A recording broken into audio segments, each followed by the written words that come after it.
I have posted 100 videos on YouTube since I started this channel about a month ago. Today is probably day 27. I started on March 8th, and today is April 2nd, 2026. What have I learned from posting 100 videos? I felt like this would be kind of an interesting question to ask and just shoot it raw. I haven't put much thought into it other than the question itself. So this is all thought on demand. Okay, so to give you a brief recap, if you've been following along or haven't been following along, my intention with this channel is to make raw content and do my best to get better and just be real and authentic. And so far, that has been relatively on par. But that's been difficult over the first 100 videos. When I look back on the first video, which was just start, I'm pretty happy with that being the first video. Actually, that's just, I think it's perfect in a way. I didn't edit the video on purpose, and that's actually how I decided that I should just do the rest of the channel like that. The only edits I do is like when I cut the beginning and the end of a video in terms of the audio. The rest of the audio, I don't touch unless I say something completely like out of pocket and should not go on YouTube. Otherwise, the audio is raw. There is no cuts. And I don't think I've even cut anything out of the middle of audio yet that I'm aware of.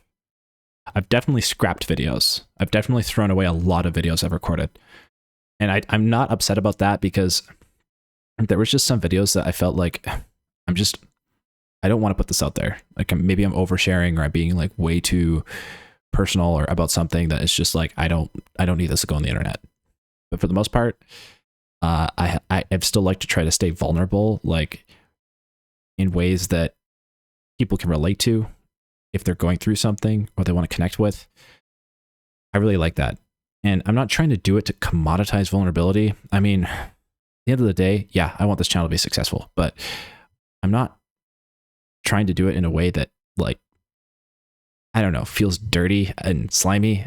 I just like making videos, and I like this channel, and I like connecting with people, and I'm honestly looking to build a community of people that are like-minded and enjoy the things I enjoy, and that's about it. There's a lot of intentions I have outside of just, you know, wanting to make raw content. But the first 10 videos, they were pretty difficult. Obviously, the first one was the hardest, but it wasn't in a way because I just woke up one day and just said, I'm gonna just make this video and post it. I'm just gonna put it out there. And like I just woke up and decided that morning that I was starting a YouTube channel. Like I didn't think about it the day before, the week before, whatever. It was just that morning. I'm like, starting a YouTube channel today. And so I just recorded that video and put it out there.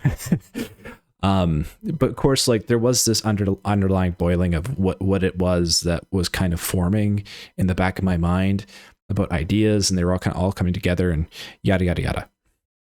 I digress. The first few videos were kind of difficult. I think it was trying to figure out how do I make something that someone's going to actually want to watch. Like, and there was a lot of self-doubt in those first 10, like a lot. But I actually, in a really short period of time, had people already connecting with those videos. I think I got a comment on pretty much each one. And that was really surprising. And they were like deep, long comments too. And I was really grateful for that. It was great. There was 3 views on the video, and each person who pretty much viewed those videos at the time like left something really meaningful, and that really inspired me to keep going. And even still to this day, like the comments people leave on this channel has like impacted me in so many different ways. Like I've honestly been moved by a lot of the comments people have left, and you know, if there's another driver that makes you keep doing something, that's one of them. But yeah, the next part was trying to figure out what this channel was. My goal was try to make as many videos as possible in a short period of time, so I could try to figure out what the hell I was doing, which is kind of crazy because if you don't know what you're doing and you're just doing a bunch of things that you don't know what you're doing, how do you expect to figure out what you're doing? Well, somehow I am starting to figure out what I'm doing. There was a lot of videos just questioning, like, why am I doing this? But one of the popular videos that blew up at the time was the video, I have no idea what I'm doing. Looking back on that video now, it's actually a pretty shitty video. I still think that way, mostly just because there's just too many gaps in my speech. And a lot of people told me to talk faster, and I didn't want to. I didn't want to do that. I just felt like there was something unique and raw about going at the pace I was going. And I still do that in some videos, but it's more with intent now. Like, it's more because I want to speak that way to communicate an idea. A video like this, I'm probably not going to do that because I just want to talk a bit more open and a bit more free. The like earlier stage, like where it was like video 20 to 30, that was really a hard stage. That was where like the self-doubt and the self-criticism was really hitting me. And like, I just kept thinking, this channel is garbage. This is stupid. Why am I doing this? This is just crap. And I really wanted to quit, but I just decided, okay, I'm going to set a goal here of 100 videos, get them out. Once I reach 100 videos, then I can say if I want to stop or not. Then I can say, okay, if I want to quit, you can quit. Then I can at least say I made it to 100. So that ended up being the driver for me to keep going. Basically setting a goal and saying, no matter what, I'm just going to push through this until I reach this number. If I reach that number and I'm totally done, I can delete the whole channel and it can disappear off the internet, and I can just go back to doing whatever other things I want to do in my life.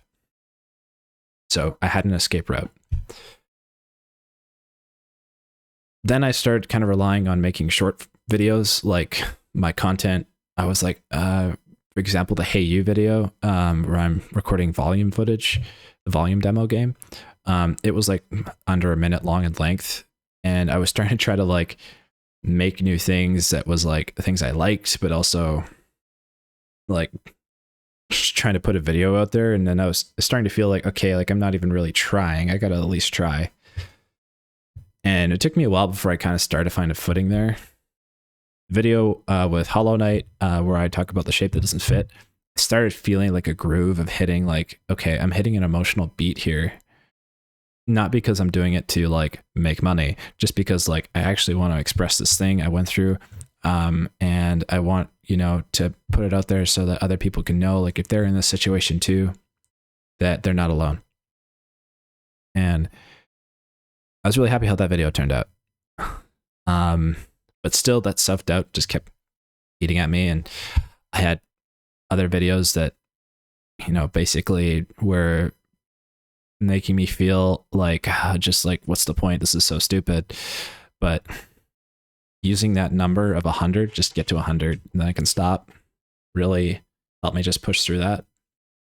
And funny enough, a lot of the videos that came out later, I was actually pretty happy with. Like, there's a lot of videos that people don't watch because I know the retention rate is probably crap. And, in terms of like user satisfaction watching a video, it just wasn't very good. It's pretty hard to hit that all the time. The videos that did the best, like, I'm still not entirely sure why they performed that well. I'm not analyzing it deeply.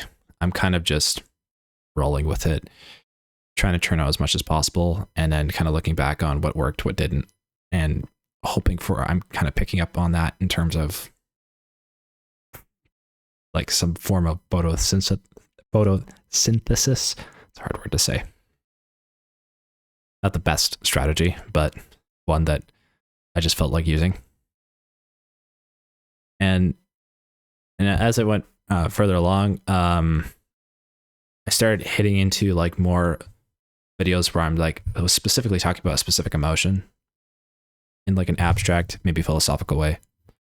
And I felt that was kind of fun and enjoyable. And then I actually gave myself allowance to have those big pauses because I felt like it was more suited to those types of videos. And then came along more and more content about me talking about this channel as I'm making this channel. which I got stuck in this problem with this meta loop where I would make a video talking about the channel, and then I would just be venting my frustrations, and there wasn't really any point to the video, and there wasn't anything anybody could get out of it. And so it's just me, it would just be talking in circles, and I wouldn't have any value I could impart other than just hearing somebody who's frustrated about something, a problem they haven't solved.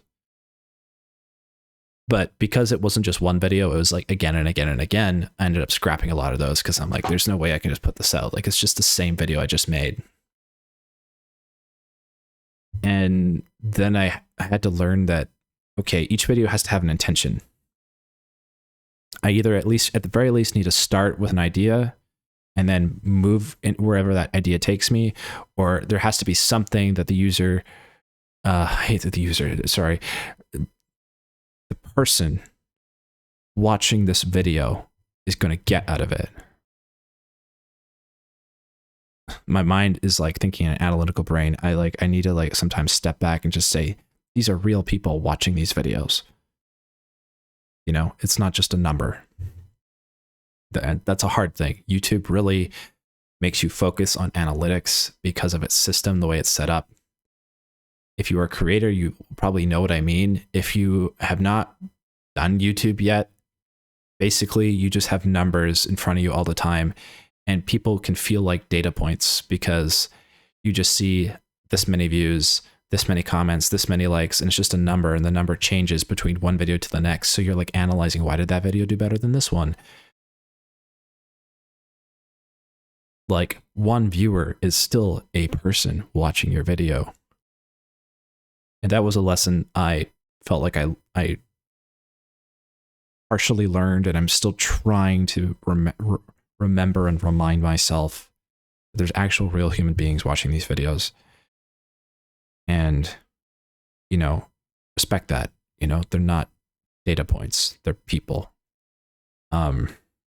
Sometimes I forget that because you get caught up in the algorithm, caught up in the system. And then from there, I started talking a little bit more about my favorite things, which actually ended up working pretty well. People would like watching those videos. You know, I don't know, like I wasn't paying attention to retention, but like I just obviously saw way more views and likes on those videos. So I was like, okay, well, maybe I should make more of these.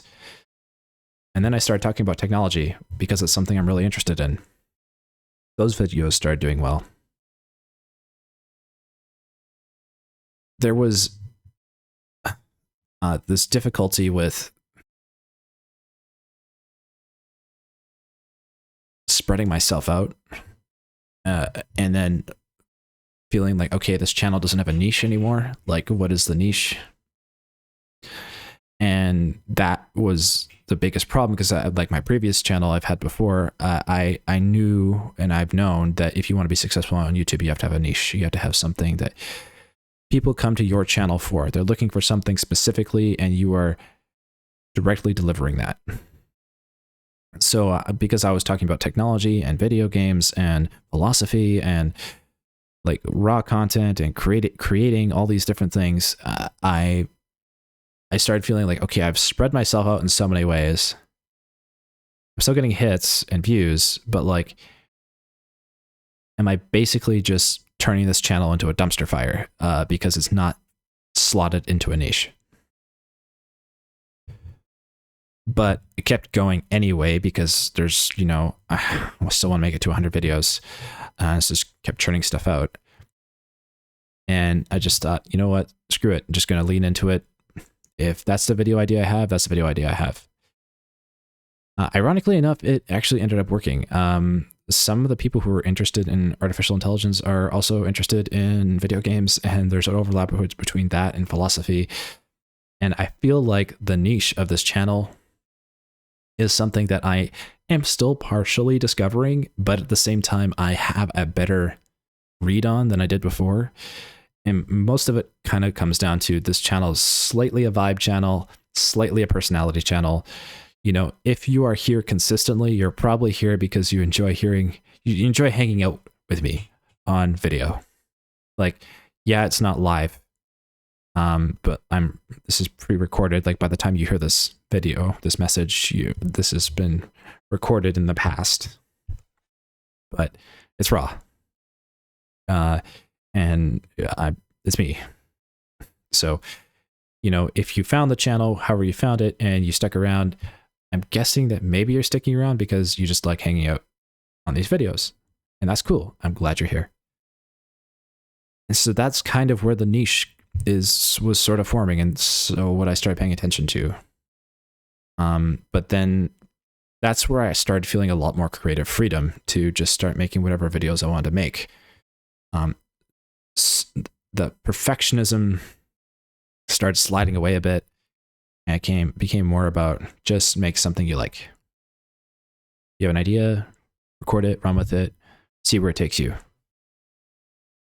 That has been by far the most fun way of doing this channel, and I feel like in a way that has come out in my videos a lot more. Like I feel like when I'm enjoying the video I'm making, people feel that. And that's cool. But if I make a video where it's like, I'm doing this because I have to get this video out and I don't really care about the idea that much, I feel like that's reflected in the video and people feel it. So I've kind of learned that, like, if you're going to make a video, make something you actually would enjoy making, because then not only will you yourself enjoy watching it, but other people likely also will enjoy watching it. I've tried to stop making videos for other people now. I have made videos for other people.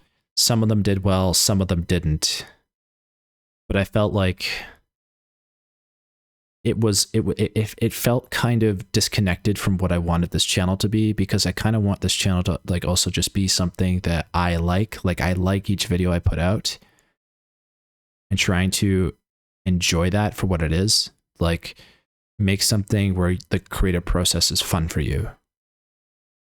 If it's fun for you, it's probably going to be fun for others. If you're just doing it as like a way to help someone else, it's not that there's anything wrong with that. It's just, it just doesn't feel like I enjoyed as much. And I think that comes out in the video. I started getting into a few more controversial topics, like into artificial intelligence, like sentience. And like, I kind of had to be careful here because I don't want to take some hard opinion, and I don't really want to be a controversial figure or space in artificial intelligence. I love talking about AI, and I'm very interested in technology. But at the end of the day, I am just a guy. I do not have a PhD or a, some massive credential that makes my opinion weigh in on this more than others. There are other people out there who are far more qualified to talk about that space and know far more about it than I do. I'm just a guy that's interested in it. So take that as you will. My opinion is just a grain of salt. There were some videos where I found that the greatest release was actually just posting bad content. I'm trying not to swear. Posting content that I genuinely felt sucked. I'm like, this video sucks. I'm looking at this right now. I'm scrolling the videos as I'm talking about this, just so I can kind of go through the process of what's happening. The warning, this one's a ramble video. I genuinely thought that video would get no views. I just thought it was so bad. Like, I still think it's bad. It's got 241 views and 8 comments and 9 likes. Like, that to me is nuts.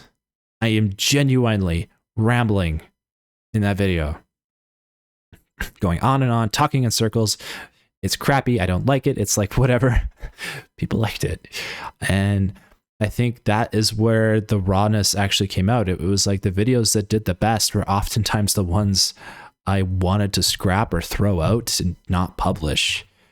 And sometimes I don't regret scrapping some of those videos because they definitely shouldn't have been out, but I probably did scrap videos I should have posted.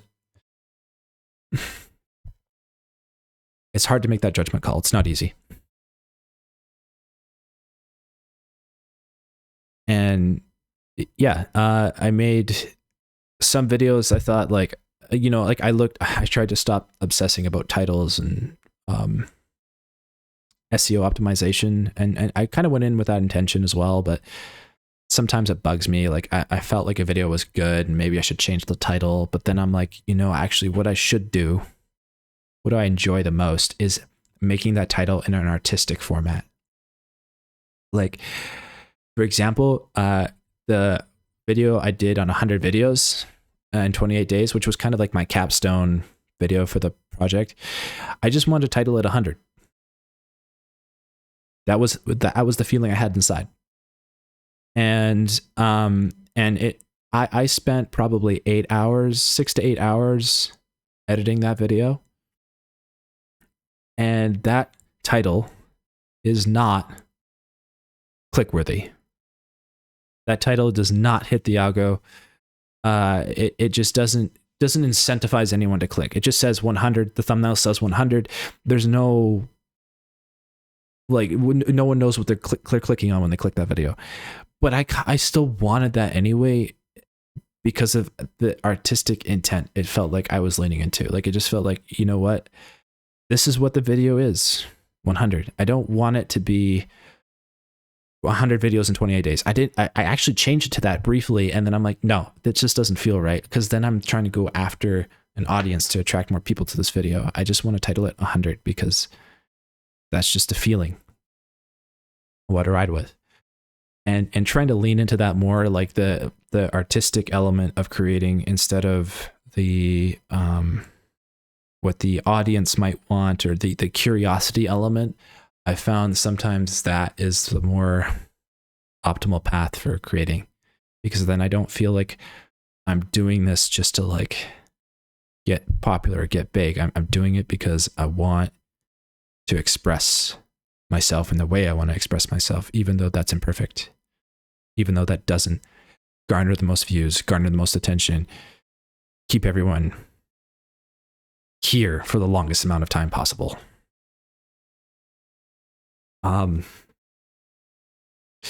Yeah, so now I'm in this phase of completing that milestone. I'm happy I reached it. I really kind of stressed myself out to get there, but I got there, and then I was like, okay, weird. Now I want to just keep going. Like, I don't have a goal now. I mean, like, obviously 1,000 videos, but that's a ways away, and I don't want to just put myself under a crunch time to get there, because doing that for 100 was stressful.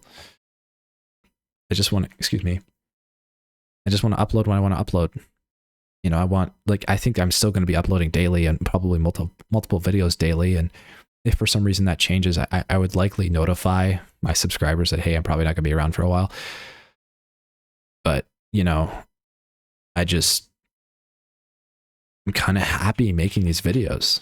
I wasn't for a while. There was a period where I didn't like it, but I'm liking this more now. And I mean, I'm not getting paid to do this, and I could put a buy me a coffee link on my profile, but I just don't want to do that yet. I kind of want to wait till 1,000 subscribers if I get there. I don't know why. It just feels like a milestone where I can say, okay, yeah, someone can throw me a tip if they want to. Because I'm just not big on asking for money, especially at this stage where I'm just still figuring this all out. I don't even know if it's going to succeed, right? In terms of will this channel ever be anything bigger than 1,000 or 2,000 subs? No idea. Is that the ceiling? Maybe. Is it? For sure, I don't know. Maybe it gets bigger, but I don't know. But in terms of analyzing my own work, in optimization, I'm trying not to optimize in the traditional sense of YouTube, where you look at your views and your retention, your likes, when did people drop off the video? How do I get more people to stay longer? I don't want to do that. I want to grow, but the way I want to grow is I want to get better at talking on the microphone, talking to you, being present here, remembering that the person watching this video is another human being, and because they've decided to stay, which I'm grateful for, I want to make sure that they enjoyed that time they spent. I don't want to just optimize them. I don't want to just optimize the video so I demand their attention. Like, if you're here, you're still listening to this video, I'm grateful for that, because I know that this video itself is not perfect. I've already said some things I wish I had articulated better, wish I had, structured better. Even just the how I'll go down rabbit holes and come back and all that stuff. That's the stuff I want to get better at. That's why I want to continue to upload raw. That's why I want to continue to keep going this route, because I feel like this is the only way for me to learn how to do that without relying on editing to cut up all that jazz. I'm learning how to monologue, but I'm also learning how to connect with my audience better. And I think that is cool. Connecting with the other person on the other side of this video is a way cooler feeling than just getting a million views on a video. Each time I had a comment from somebody, especially at the beginning, and still to this day, where it's I'm so glad I found this video. This has been exactly what I was going through. You put it into words. Those comments meant so much more to me than you guys would probably ever know. There were days where I literally woke up and I'm I'm done. I do not want to do this. And the only comment that was staring me in the face on the notification screen was that one. And I was like, okay, I can make another one. Genuinely. So when I say we have built this channel, that is not an exaggeration. That is not a fanciful fairy tale to say we hit 2,000 subscribers, because the we in that is genuinely you watching this video as well. Because on those days, if I hadn't have read that comment, I don't know if I would have continued. So thank you. Seriously. And yeah, I'm still experimenting. I'm trying this Zen Blaze Let's Play now. I'm doing a Soma Let's Play. I actually really enjoyed the first episode. I had a lot of fun doing it. I did still debate whether I was going to post it, but I thought about it for a while and I'm like, you know what? I think I'm going to try it and just see where it goes. This whole channel is flying by the seat of our pants. If you like that idea, then, well, you're probably still listening right now. If you don't, you're probably long gone. But yeah, I hope that I still continue to grow in terms of how I talk and engage with you guys on the microphone or in the comments, and I don't know how that's all going to flow. I don't know how that's all going to be. I don't know any of that jazz, but I've been enjoying this more lately, and I'm grateful that you're here, and I'm grateful I get to do this, to even get a shot at doing YouTube. So thank you. Genuinely. I'll catch you in the next one.